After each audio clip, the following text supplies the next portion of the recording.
Welcome back to the channel.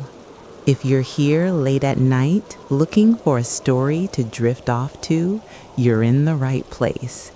Before we begin, take a moment to like the video and subscribe. The quiet town of Ashwood, Pennsylvania, had always seemed like a place where little went wrong. Streets lined with maple trees, small corner shops, and the occasional cemetery on the outskirts gave the town a tranquil, almost timeless feel. That tranquility was shattered one humid Saturday afternoon in late July, when a foul, sickly odor began to spread through the northern sector of Ashwood. Residents near the old Willow Glen Cemetery first noticed it, murmuring among themselves about the strange, pungent smell coming from a long-abandoned mausoleum on the hill behind the cemetery. The mausoleum was a grim, windowless structure built from gray stone and crowned with moss-streaked carvings. Once it had served as a temporary holding space for bodies before burial, but decades of disuse had left it in decay. Its main door, thick and rusted, bore heavy locks that creaked ominously when disturbed. When the cemetery groundskeeper called the local authorities, a special investigative team was dispatched to inspect the mausoleum. Detectives and forensic officers arrived equipped with flashlights, cameras, and protective gear. As they pushed open the heavy door, the darkness inside swallowed them. The air was damp, and the stench of decay was overpowering. In the corner of the mausoleum, partially hidden by shadows, lay a decrepit coffin.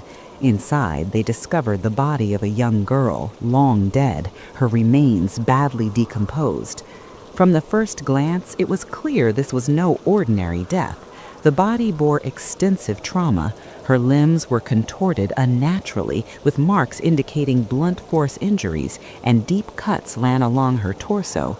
Strangely, the upper portion of her body had been covered with newspapers that were yellowed with age. Forensic experts quickly realized the papers were irrelevant to the timeline of death. They had been placed there deliberately, perhaps to mislead investigators. The lower part of her body, however, had been stripped, suggesting a violent assault before death. It became evident that this was a staged crime scene. The girl was likely killed elsewhere and brought to the mausoleum to conceal the murder. The setting, deep in an overgrown part of the cemetery, may have been chosen for its isolation, a place where anyone stumbling across the scene would assume the coffin had simply been left there after decades of neglect. Investigators knew they were dealing with a sophisticated criminal who understood how to manipulate evidence and hide bodies. Forensic analysis initially struggled to determine the cause of death due to severe decomposition. The victim was estimated to be a black female, about 4 feet 11 inches tall and around 105 pounds. The damage to her body, combined with decomposition, made it difficult to pinpoint the exact circumstances surrounding her death. To establish a timeline, entomologists were brought in. Larvae of the black blowfly species, Formia regina, were discovered on the corpse, indicating that the body had been exposed to warm, humid conditions for several days. Based on the life stage of the insects, the team concluded the death had occurred roughly between July 20th and 22nd. With a time frame established, detectives cross-referenced missing persons reports. One name quickly surfaced: Leila Moreno, a 17-year-old girl last seen leaving a residence in nearby Bradford County. Her disappearance had been reported by a concerned friend who had noticed Leila leaving town suddenly, distressed and under mysterious circumstances. Leila's case had been largely overlooked, a missing person among many, but now the discovery in Ashwood made her disappearance a priority. Detectives then revisited a key witness who had previously contacted law enforcement, a local woman named Teresa Jacobs, who worked as a barmaid and occasionally provided tips to the police about criminal activity in the area. Teresa's account had previously been disregarded due to her background and the chaotic environment in which she lived. Yet her account now seemed crucial. She reported that Leila had been taken by a group of 3 men known to her: Damian Cross, Kevin Harlow, and Sean Riley. According to Teresa, the men had accused Leela of stealing a sum of cash and other valuables. Teresa recounted that Leela had been forced into a basement in a rented property Damien Cross had recently acquired. From her vantage point, she could hear the young girl's sobs and screams echoing from below. Fearful for her own safety, Teresa attempted to intervene but was blocked by Sean Riley, who brandished a knife and threatened her. She was unable to descend to the basement to assist Leela, leaving her to witness only fragments of the horror from the stairwell. Teresa's statements described 40 minutes of screaming, panic, and torment, after which the noises ceased abruptly. The men then emerged from the basement carrying a large, heavy object wrapped in cloth, which they transported to a vehicle parked nearby. Her testimony painted a chilling picture of abduction, assault, and possibly murder. At the time, however, police had found no physical evidence to corroborate Teresa's claims, no forensic traces, no signs of a struggle, and no missing person record exactly matching Leela had been identified. Given the inconsistencies and Teresa's past, authorities initially considered the report unreliable. But the discovery of the body at Willow Glen Cemetery shifted the investigation dramatically. The remains appeared to match Teresa's account, particularly the timeline and the nature of the injuries. However, complications arose immediately. Dental records and skeletal analysis indicated that the victim was not 17, but closer to 14 years old. This age discrepancy added a layer of confusion. Had Teresa misidentified the girl, or had the victim been using false identification to conceal her true age? Investigators expanded their search, cross-checking missing children reports across Pennsylvania and neighboring states. After an exhaustive review, the victim was finally identified as Rena Wallace, a 14-year-old from a suburban neighborhood in Long Island, New York. Rena had disappeared several months earlier, running away from home following the death of her parent. The trauma of losing her parent had left her vulnerable, and she had become involved with dangerous individuals. Her life had spiraled into risky behaviors, including involvement with drugs and temporary living arrangements that placed her in close proximity to criminals like Damien Cross and Kevin Harlow. Rena's family had been desperate to find her, but her disappearance had gone largely unnoticed due to her tendency to move between friends and avoid contact with authorities. Her identification now gave the police a crucial piece of the puzzle, validating Teresa Jacobs' earlier statements and giving investigators a clearer picture of the events leading up to the girl's death.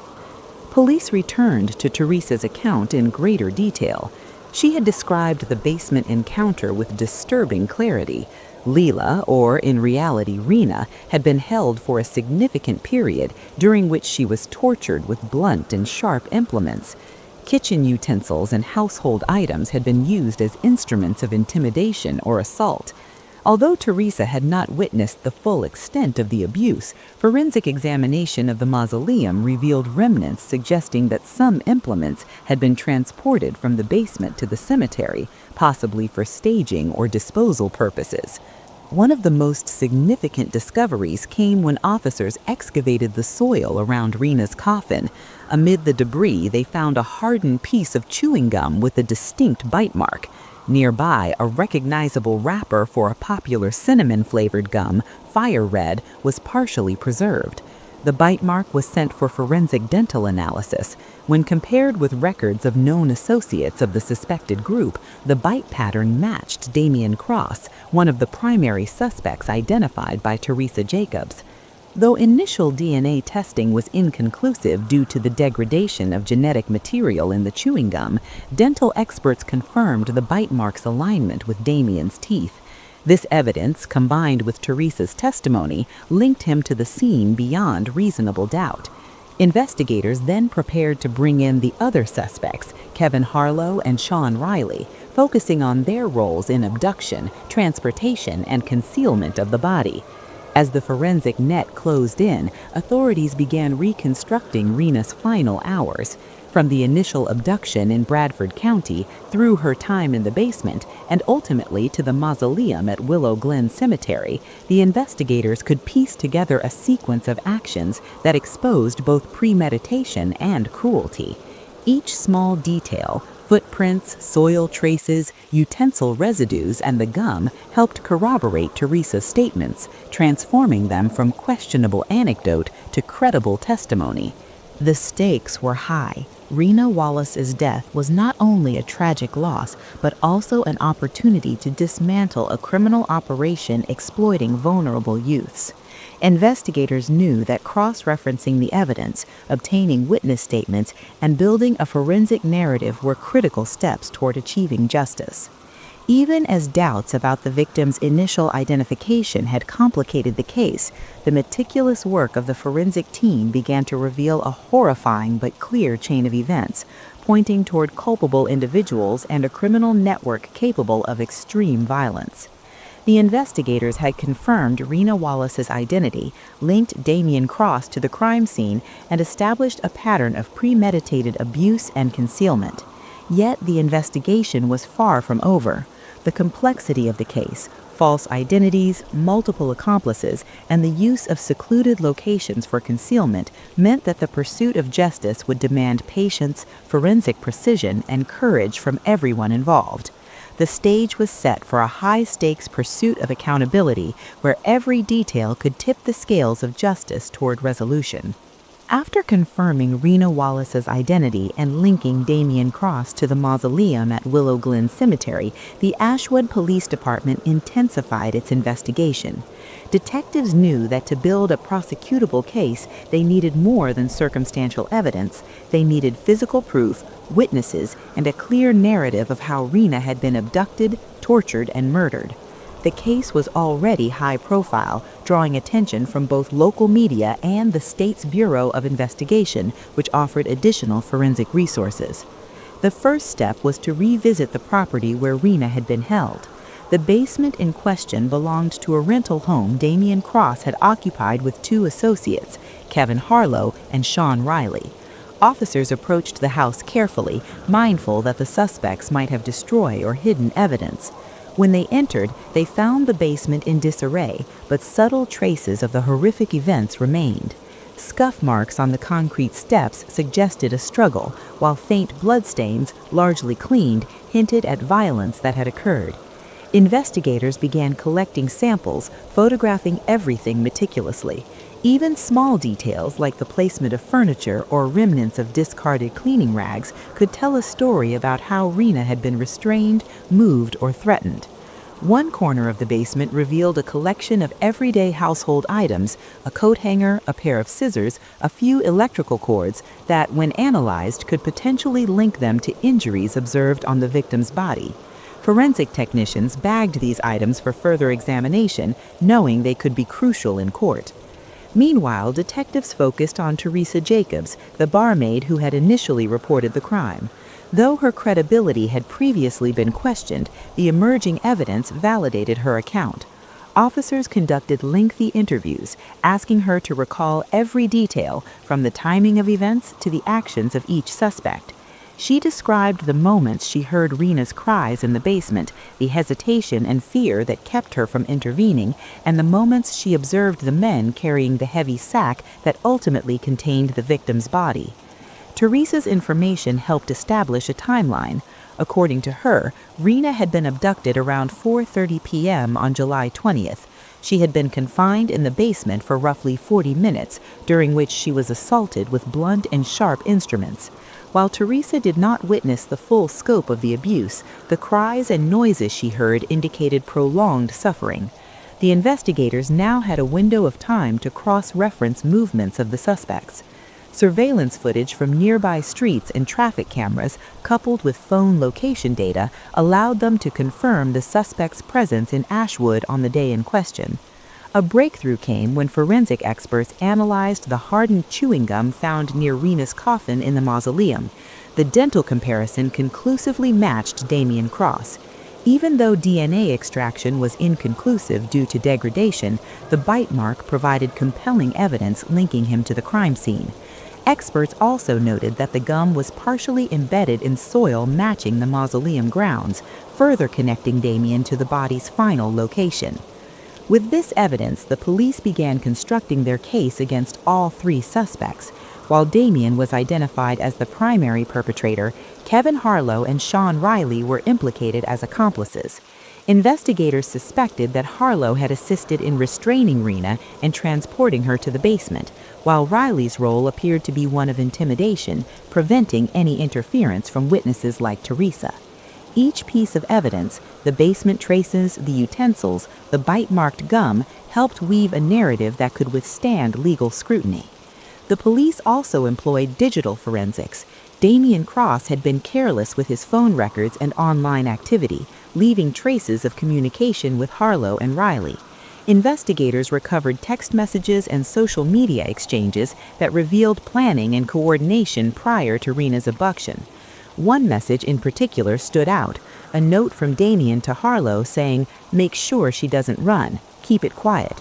Another from Harlow read, "All set for the basement, Sean's watching the stairs."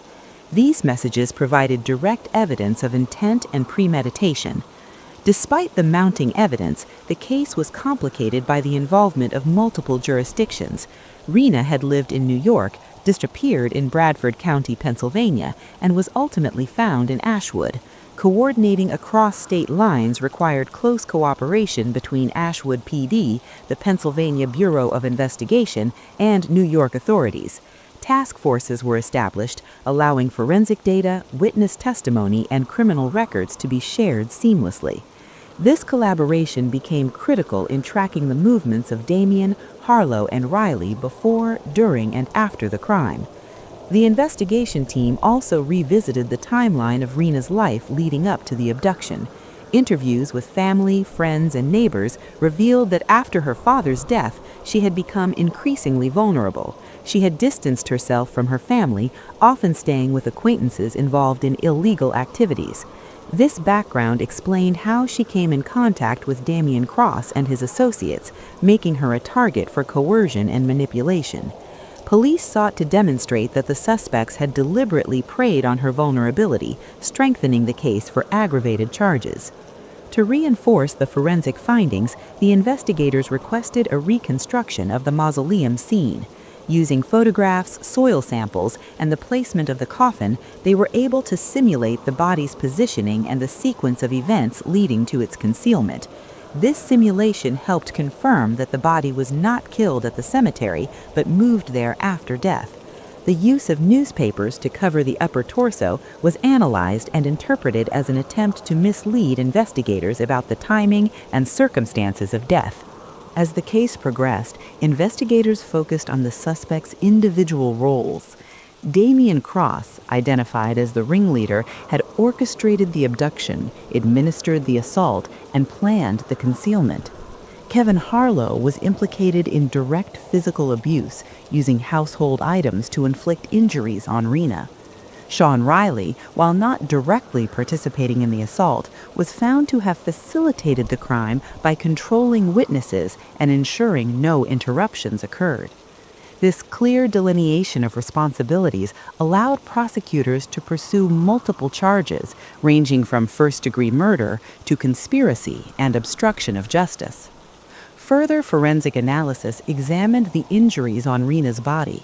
The pattern of wounds suggested repetitive, deliberate trauma inflicted over a short period. Chemical analysis of residues on the skin revealed traces of household cleaning agents, suggesting that attempts were made to clean or obscure the injuries before the body was moved. Experts also noted abrasions consistent with physical restraint, confirming that Rena had been bound during the assault. With forensic evidence mounting and witness testimony corroborated, the authorities obtained arrest warrants for Damien Cross, Kevin Harlow, and Sean Riley. The warrants outlined the extensive planning, the violent acts committed, and the methods used to conceal the crime. Local media, initially hesitant to cover the story due to its gruesome nature, began reporting on the arrests, highlighting the community's shock at the crime's brutality and the calculated nature of the suspects' actions. The first arrest occurred in Ashwood when Damian Cross was apprehended at his home. Detectives described the scene as tense. Damian initially denied involvement, maintaining a calm demeanor despite overwhelming evidence. Officers secured his digital devices, personal computers, and vehicles. Each item was analyzed for traces of Rena's DNA, fingerprints, and other forensic markers. Within hours, investigators confirmed that Damian had been directly involved in every stage of the crime. Kevin Harlow and Sean Riley were tracked separately. Harlow, who had attempted to flee to a neighboring county, was apprehended in a rental vehicle with a small bag containing items consistent with those used in the assault. Sean Riley was found at his residence, initially claiming ignorance of the crime. However, forensic analysis of his phone, surveillance data, and witness accounts implicated him as an active participant in preventing interference and assisting in the transport of the body.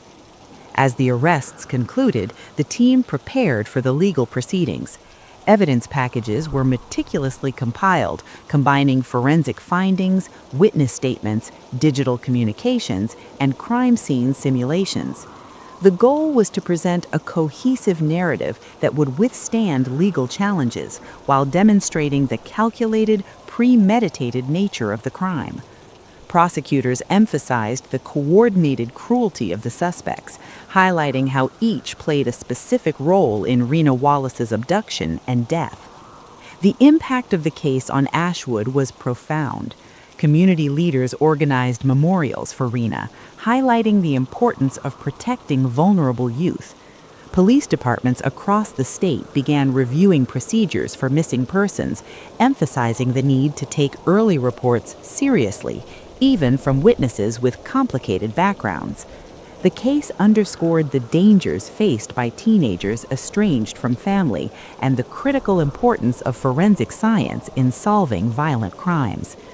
Investigators had established a full timeline of Rena's abduction, assault, and concealment, corroborated through witness testimony, forensic evidence, and digital communications. Arrests of Damian Cross, Kevin Harlow, and Sean Riley marked a major breakthrough, but the case was far from complete. The final piece of the puzzle, trial, sentencing, and the pursuit of justice for Rena Wallace remained, and authorities knew that presenting a clear, undeniable case in court would require careful preparation, expert witnesses, and meticulous attention to every detail uncovered during the investigation.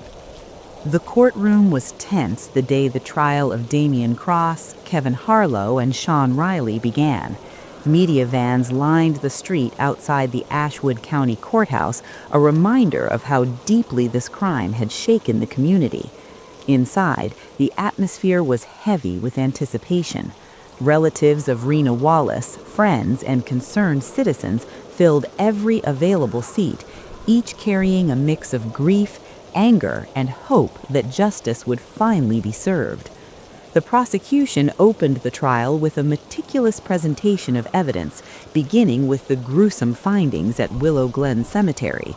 They described how Rena's body had been discovered in the old mausoleum, partially concealed beneath yellowed newspapers, and how forensic experts had determined the time of death through entomological analysis and chemical residue testing.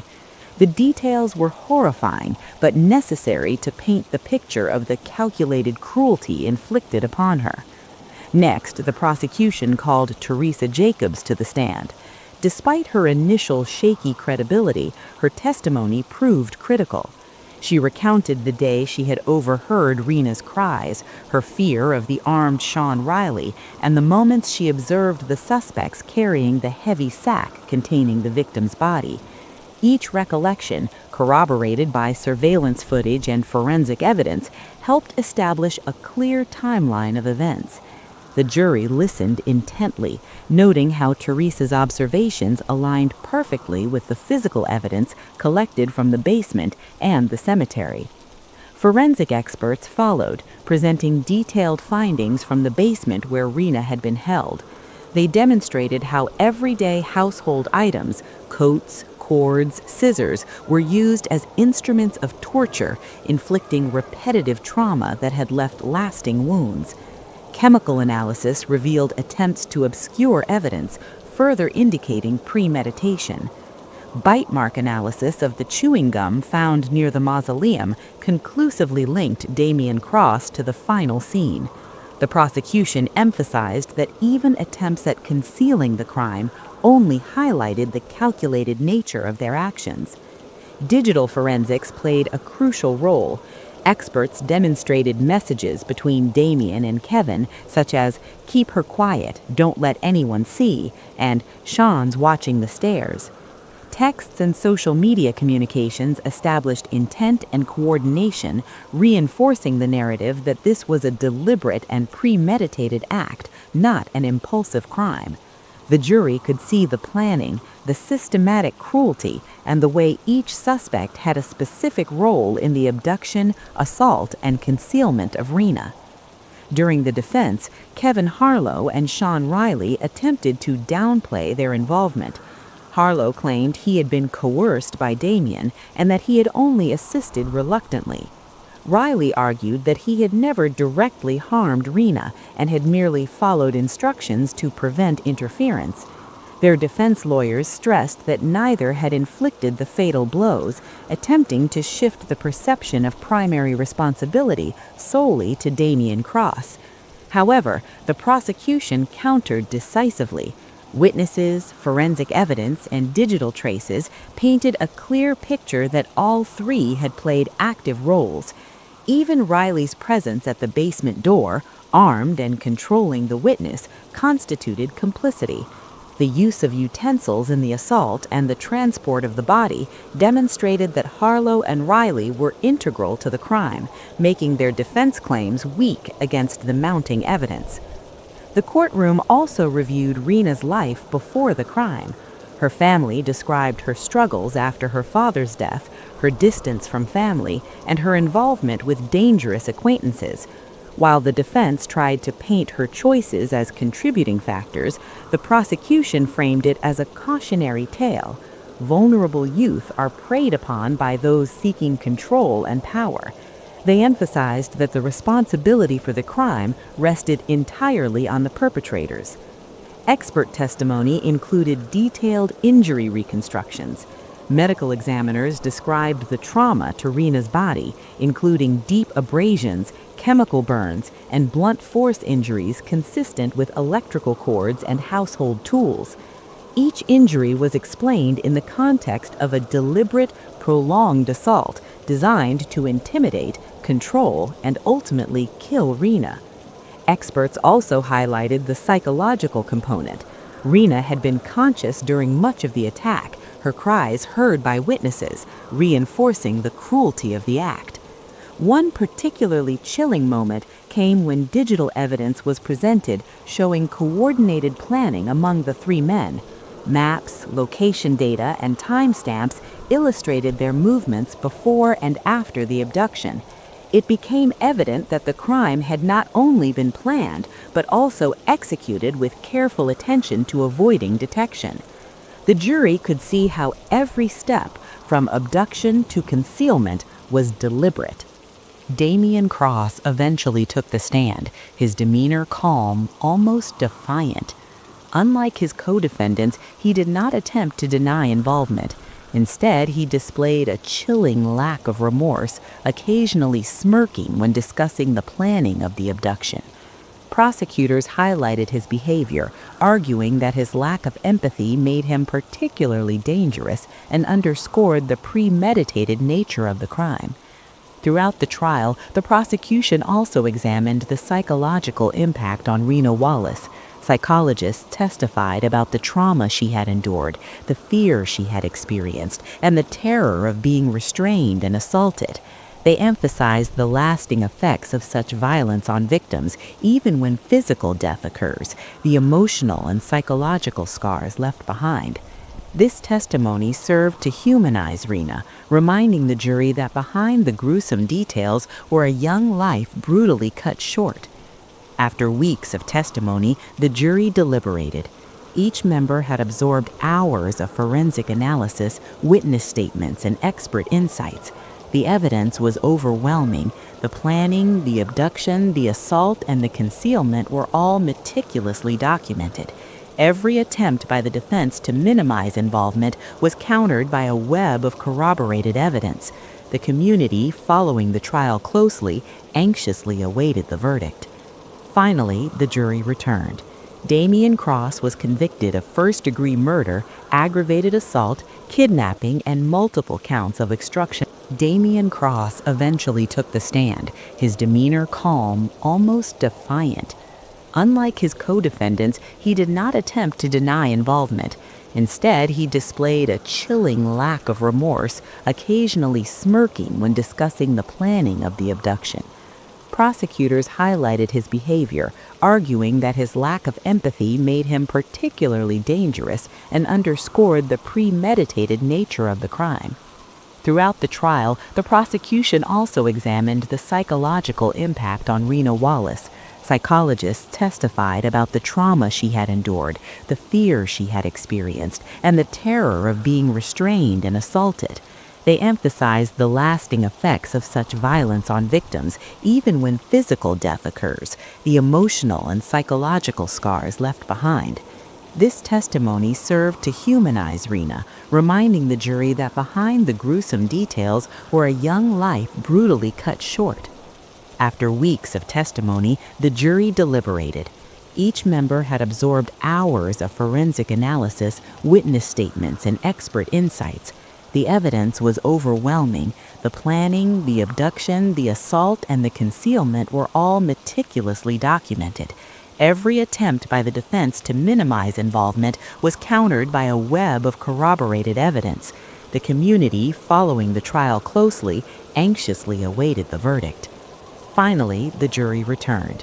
Damian Cross was convicted of first-degree murder, aggravated assault, kidnapping, and multiple counts of obstruction of justice. Kevin Harlow was found guilty of second-degree murder, assault, kidnapping, and conspiracy, while Sean Riley was convicted of being an accessory to murder, obstruction of justice, and facilitating the abduction. The courtroom erupted into a mixture of relief, tears, and somber reflection. The families of victims, including Rena's mother and younger siblings, displayed visible relief at the outcome, though the trauma of their loss would never fully disappear.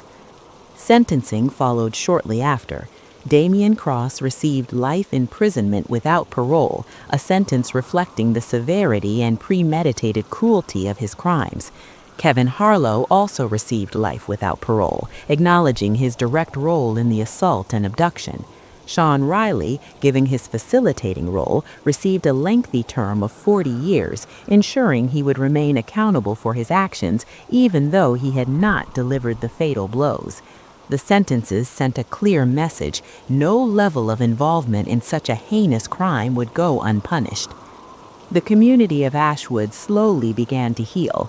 Memorial services for Rena Wallace were held, with attendees emphasizing the importance of protecting vulnerable youth.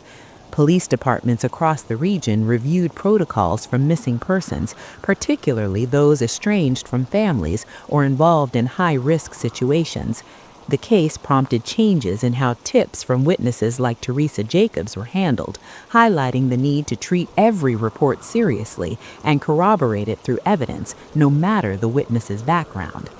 Though justice had been served, the emotional scars endured by Rena's family and the community remained. Her life, tragically cut short, served as a reminder of the dangers faced by young people left vulnerable to predators. Ashwood PD continued its outreach programs, working with local schools and youth centers to provide support, mentorship, and education about personal safety. The legacy of Rena Wallace, though born from tragedy, inspired measures aimed at preventing similar crimes in the future. For the investigators, the case of Rena Wallace was both a professional challenge and a moral duty. Detectives and forensic specialists had spent months meticulously piecing together evidence from the basement, mausoleum, digital communications, and witness accounts. Every detail, from the scuff marks on concrete steps to the bite-marked chewing gum, was vital. It reinforced the importance of patience, thoroughness, and coordination in solving complex multi-jurisdictional crimes. In the years following the trial, Damian Cross, Kevin Harlow, and Sean Riley remained incarcerated. Appeals were filed but ultimately denied, affirming the convictions and sentences. Legal experts noted that the case set a precedent in demonstrating how digital forensics, traditional crime scene analysis, and witness testimony could be combined to prosecute complex violent crimes.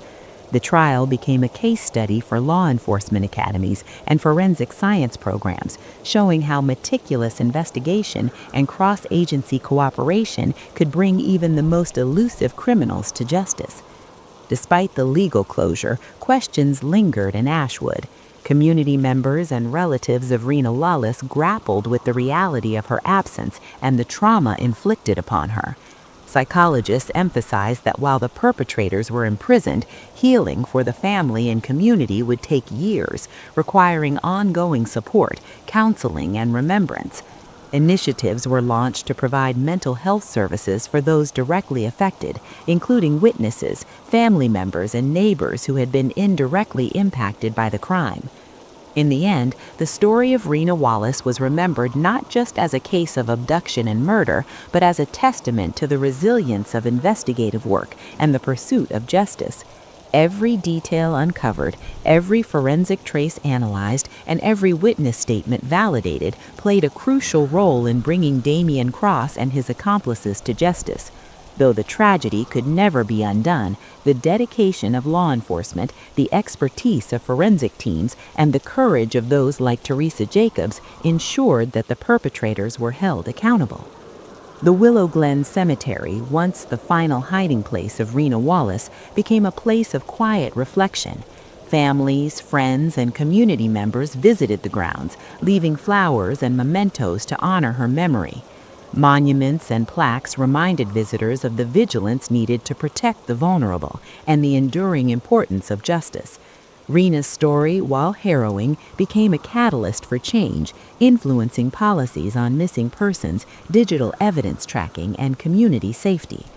While Damian Cross, Kevin Harlow, and Sean Riley would spend the rest of their lives behind bars, the ripple effects of their crime continue to shape Ashwood. Law enforcement learned to take early reports seriously, even when the witnesses came from marginalized backgrounds. Digital forensics and cross-agency collaboration were emphasized as indispensable tools.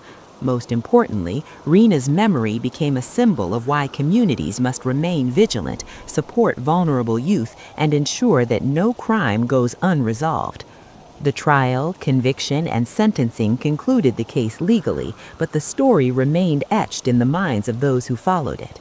Ashwood had witnessed one of the most chilling crimes in its history, yet it also bore witness to the power of meticulous investigation, the courage of witnesses, and the commitment of law enforcement to pursue justice no matter the path. The haunting of Willow Glen Cemetery would never fully fade, but through the tireless work of investigators and the accountability of the perpetrators, justice for Rena Wallace had finally been achieved.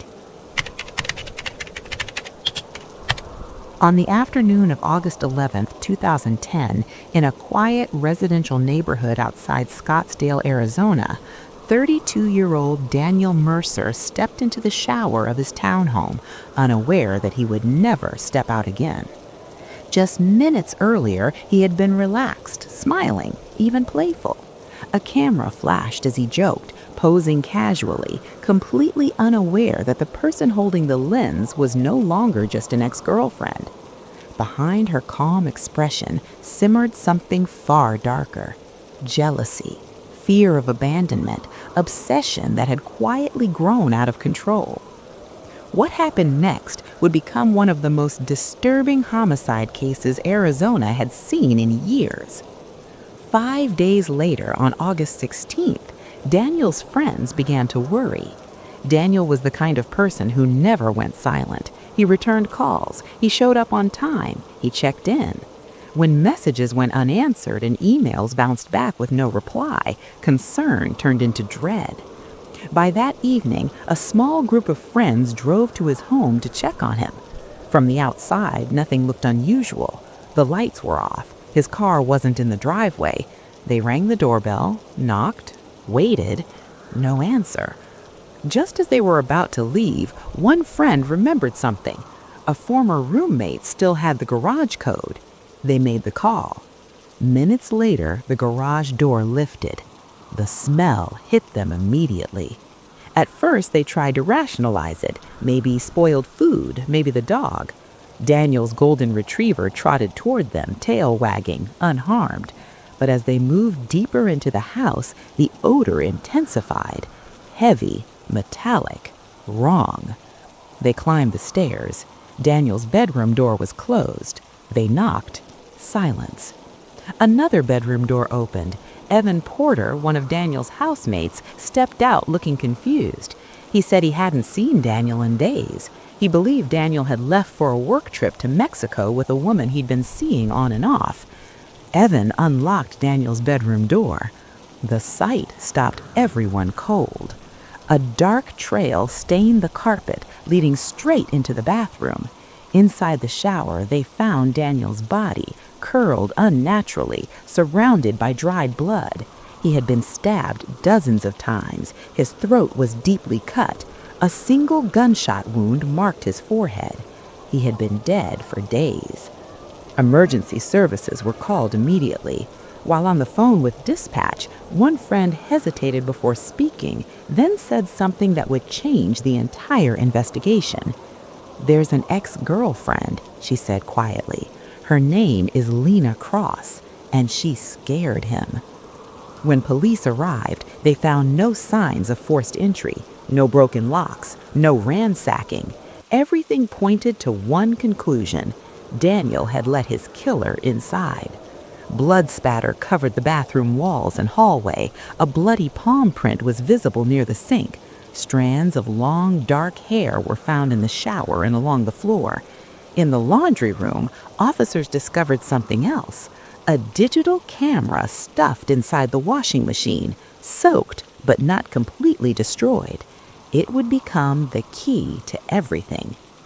Daniel Mercer had spent years rebuilding his life. He grew up in instability. His parents struggled with addiction. By his early teens, Daniel was helping raise his younger siblings. Eventually, he moved in with his grandmother, who introduced him to structure, faith, and discipline. That stability shaped him. As an adult, Daniel became a sought-after motivational speaker for a sales organization, traveling often, mentoring others, and speaking openly about overcoming adversity. Friends described him as charismatic, optimistic, and deeply loyal. But his personal relationships told a different story. 2 years before his death, at a company conference in Las Vegas, Daniel met Lena Cross. Lena was striking, confident, intensely attentive.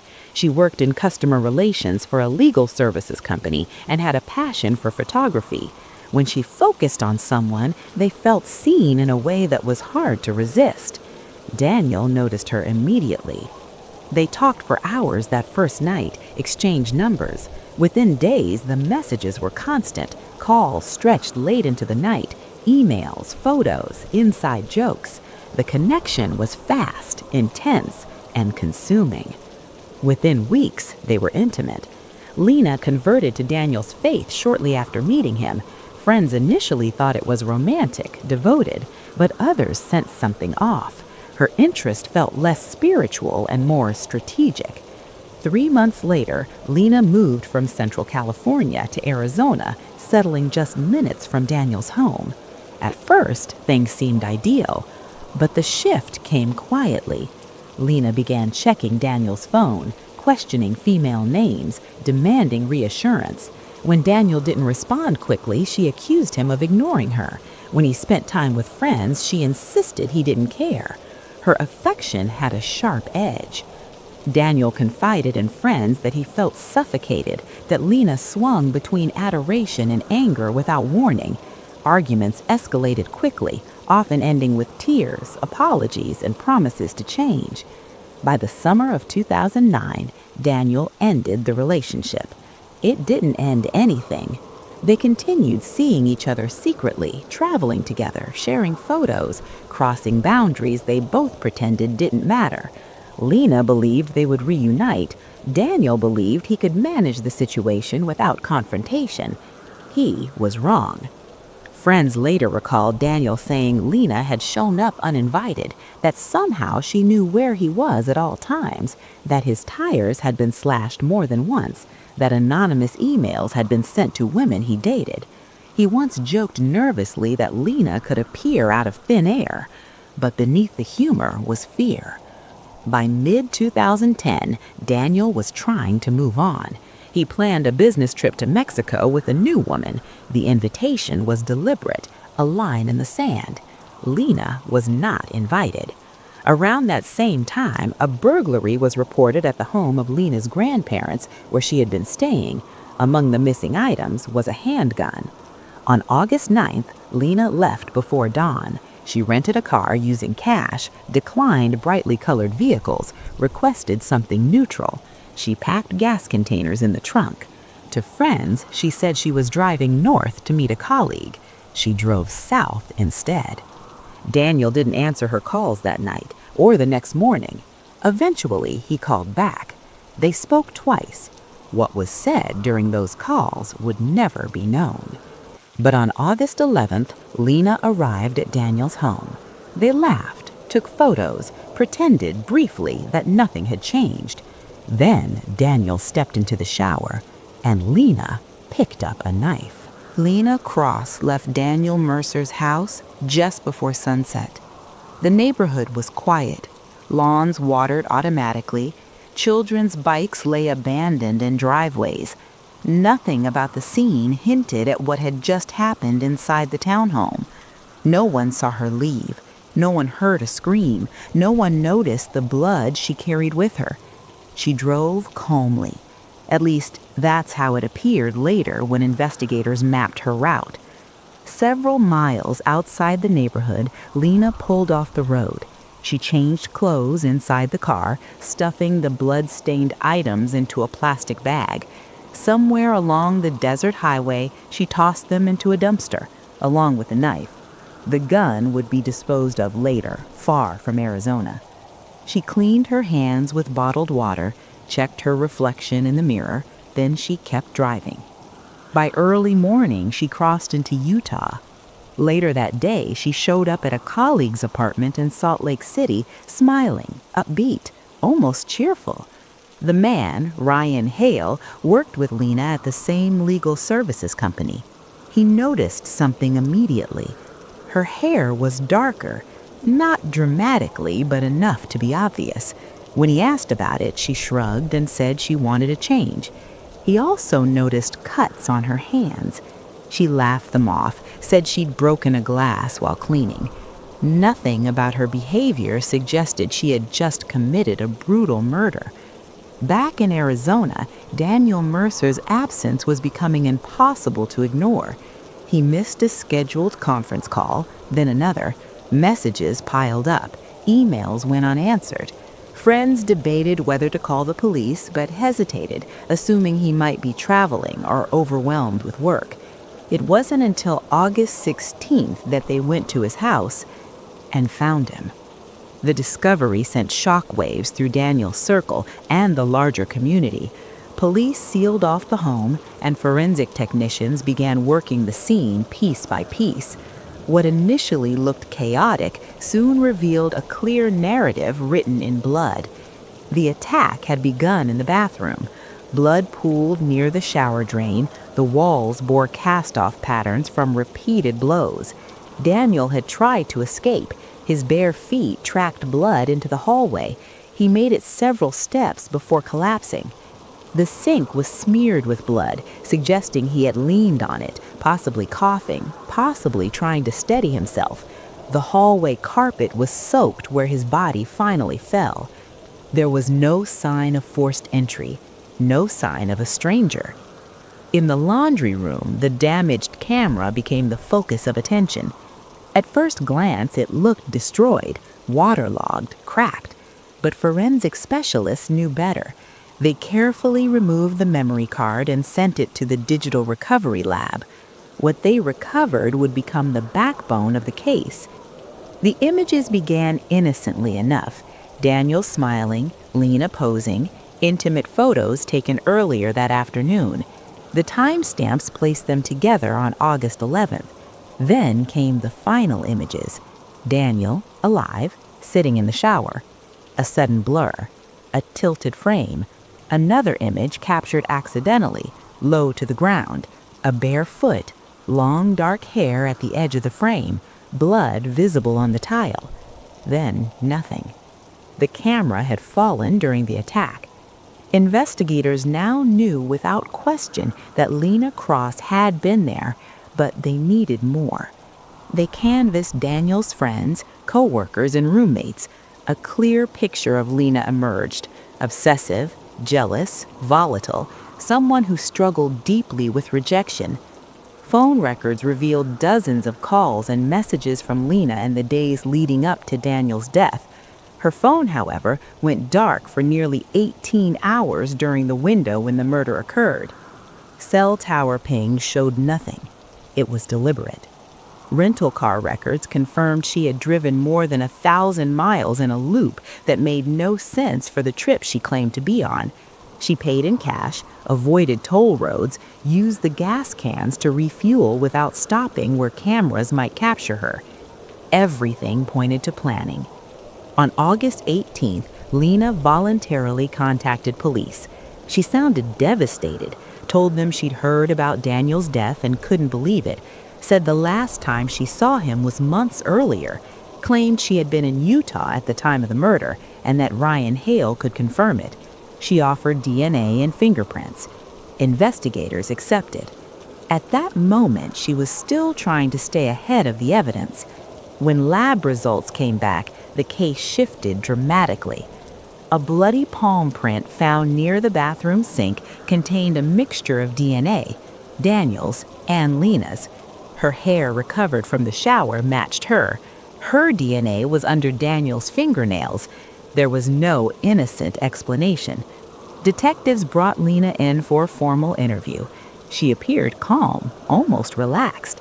She denied being in Arizona, denied being in Daniel's house, claimed the photos were fake, manipulated, planted. When confronted with the timeline gaps in her travel, she had no explanation. When confronted with the camera images, she changed her story. She admitted she had been with Daniel that day, but now, she said, they were attacked. According to Lena, 2 intruders broke into the house, a man and a woman, masked, armed. She claimed she hid in a closet while they murdered Daniel, that they spared her life but threatened to kill her family if she went to police. It didn't hold. No evidence of additional people, no foreign entry, no footprints, no witnesses. When detectives left her alone in the interrogation room, Lena unraveled. She paced, she knelt on the floor, she stood on her head, she sang quietly to herself. She spoke aloud as if someone else was present. When an officer returned, she snapped back into composure and smiled. When told she would be booked, she asked if she could fix her hair first. Days later, her story changed again. This time, she admitted she killed Daniel, but she claimed it was self-defense. She said he attacked her after an argument, that he lost control, that she grabbed a knife to protect herself, that she couldn't remember much afterward, that she dissociated. The physical evidence told a different story. Daniel had defensive wounds on his hands. He was naked, unarmed, only shot after being stabbed repeatedly. The sequence showed escalation, not panic. The gunshot came last. Investigators reconstructed the attack minute by minute. The knife had been brought into the bathroom. The camera documented the beginning. The palm print documented the struggle. The escape route documented the planning. When Lena was arrested, the case against her was already overwhelming, but the trial would be something else entirely.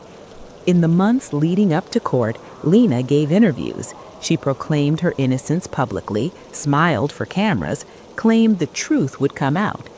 Behind the scenes, prosecutors prepared to dismantle every version of her story. They would show that this was not an accident, not self-defense, but a calculated act driven by obsession and the inability to let go. And they would use Lena's own actions to prove it. The trial of Lena Cross began on a cold January morning, nearly 5 years after Daniel Mercer was found dead on his bathroom floor. By then, the case had already lived several lives in the public imagination. Online forums argued endlessly over her guilt. True crime blogs dissected her interviews frame by frame. Supporters insisted she was a victim of abuse who had snapped under pressure. Critics saw something colder, something calculated. Inside the courtroom, none of that mattered. What mattered were facts, timelines, and evidence. Lena entered the courtroom each day carefully composed. Her hair was neatly styled, her clothes modest and deliberate. She often glanced toward the jury, holding eye contact just long enough to seem vulnerable. Sometimes she smiled softly. Other times she stared straight ahead, expressionless. The prosecution began by laying out a simple narrative. Daniel Mercer wanted to move on. Lena Cross could not accept that. They described the final weeks of Daniel's life, how he had confided in friends that Lena frightened him, how he believed she was monitoring his emails and finances, how he had changed passwords repeatedly, how he told people he felt trapped, watched, and emotionally exhausted. Then they presented the planning, the stolen handgun from her grandparents' home, the rental car chosen specifically to avoid standing out, the gas cans borrowed and loaded into the trunk, the long, indirect route designed to avoid cameras and electronic records, the phone deliberately powered off for hours. None of it looked spontaneous. The jury saw the recovered camera photos next. The courtroom fell silent as the images appeared on the screen. Daniel alive, smiling. Then the last image, the shower, the timestamp, the abrupt end. A forensic analyst explained how the camera had been dropped during a struggle, how the accidental photos aligned perfectly with the blood evidence and Daniel's injuries, how the palm print on the wall showed Lena bracing herself while dragging his body. The medical examiner testified next. Daniel had suffered dozens of wounds, defensive injuries on his hands. The gunshot was not the cause of death, but was fired near the end of the attack. The sequence mattered. It showed pursuit, persistence, intent. This was not a single panicked moment. It was sustained violence. When the defense stood, their strategy became clear. They did not deny Lena killed Daniel. They reframed it. They described her childhood as unstable. They spoke of alleged abuse, emotional trauma, and fear of abandonment. A psychologist testified that Lena suffered from severe anxiety and dissociative episodes, that under extreme stress, memory gaps could occur, that a perceived threat could trigger an overwhelming fight or flight response. According to their version, Daniel became enraged. He attacked her. She fought back blindly, terrified, with no clear memory of how far things went. The prosecution dismantled that argument piece by piece. They pointed to the absence of defensive injuries consistent with her story, no signs of a prolonged struggle initiated by Daniel, no evidence he wielded a weapon, no indication of a sudden emotional explosion on his part. They reminded the jury that Lena did not call for help. She did not flee in fear. She cleaned herself, changed clothes, disposed of evidence, drove calmly across state lines, met coworkers, smiled, lied, again and again. Perhaps the most damaging testimony came from digital forensic experts. They showed messages Lena had sent before the murder, messages expressing desperation, jealousy, and resentment, messages that hinted at revenge, at punishment, at finality. They also showed her internet searches, routes, travel times, methods of erasing digital footprints. This was not the behavior of someone acting in shock. When Lena finally took the stand, the courtroom leaned forward. She spoke softly at first, described her love for Daniel, her confusion, her fear. She cried when recalling their relationship. She said she never wanted him dead, that she only wanted the pain to stop. But under cross-examination, the cracks appeared. She contradicted herself, forgot details she had previously sworn to, reframed events when confronted with evidence. At times, she appeared defensive, at others, strangely detached. When asked why she brought gas cans, she hesitated. When asked why she dyed her hair, she shrugged. When asked why she didn't call police after escaping 2 alleged intruders, she had no answer. The prosecution ended with a simple statement. Fear does not plan, panic does not erase, self-defense does not flee. After closing arguments, the jury deliberated for just over 15 hours. On the afternoon of May 23rd, they returned, guilty of first-degree murder. Lena showed little reaction, no tears, no outburst. She simply nodded once and sat down. The sentencing phase would take longer. Prosecutors sought the harshest possible punishment. They presented victim impact statements from Daniel's friends and family. People spoke of his kindness, his resilience, his future. They described the silence left behind, the unanswered messages, the holidays that would never feel the same. The defense argued for leniency. They emphasized mental health, trauma, the absence of prior violent offenses. They pleaded for mercy. 2 separate juries were unable to agree on the death penalty. The final decision fell to the judge. On a quiet morning in April, Lena stood as her sentence was read. Life in prison without the possibility of parole. The judge addressed her directly. He said her actions showed calculation, not chaos, control, not panic, that whatever pain she carried did not justify the devastation she caused, that Daniel Mercer had been stripped of his future and no sentence could restore it. Lena was transferred into the state prison system shortly after. Over the years, she attempted to appeal, claimed ineffective counsel, claimed new psychological evaluations. Each attempt failed. From inside prison, she continued to write letters to journalists, to supporters, to anyone willing to listen. In them, she reframed the story yet again. Sometimes she was a victim, sometimes misunderstood, sometimes wronged by the system. But the evidence never changed. The photos, the blood, the timeline, the planning. Daniel Mercer became another name added to a long list of cases where obsession turned lethal, a reminder that danger does not always announce itself loudly. Sometimes it arrives smiling, familiar, trusted. For those who knew him, the loss never softened. Friends still spoke of his optimism, his belief in personal growth, his ability to rise above a difficult past. Lena Cross would spend the rest of her life behind bars. And no matter how many times she tried to rewrite the story, the truth remained fixed in the record, unmovable. A relationship that should have ended quietly, instead ended in violence. A life that should have continued was cut short, and a carefully constructed lie collapsed under the weight of its own details.